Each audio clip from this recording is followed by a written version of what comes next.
Hey there. Have you ever felt like life is controlling you instead of the other way around? Maybe you've thought, if it weren't for that bad decision someone else made, I'd be happier, wealthier, and in a much better place. If this sounds familiar, you're not alone. But what if I told you there's a powerful shift you can make that will completely change how you see the world? Stick around because today we're talking about the concept of locus of control and how it can shape your life in ways you wouldn't believe. Let's break it down. Your locus of control is just a fancy way of saying, where do you believe control over your life comes from?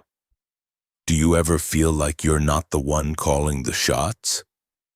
Like you're stuck in a game and someone else is making all the rules? If this resonates with you, then you might have what's called an external locus of control.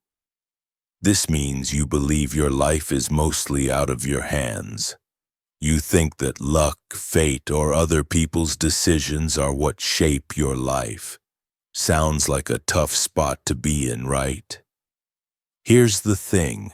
If you keep thinking like this, it can make you feel powerless. You start to feel like you're at the mercy of everything around you. But that's not the way to live a strong and empowered life.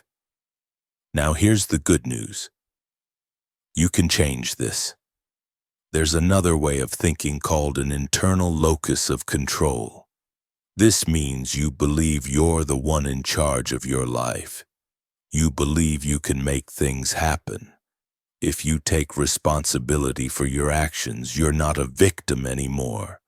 You become the creator of your own destiny. Let me give you a powerful example of someone who lived by this principle. Alexander Solzhenitsyn, a Russian writer, spent years in prison for criticizing the government. Most people in his situation would have blamed everyone around them, the government, the police, the country, but not Solzhenitsyn. He took full responsibility for his life.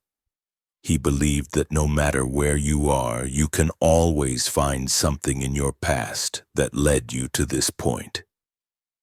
In his book, The Gulag Archipelago, he said you can always find the mistake that caused your suffering.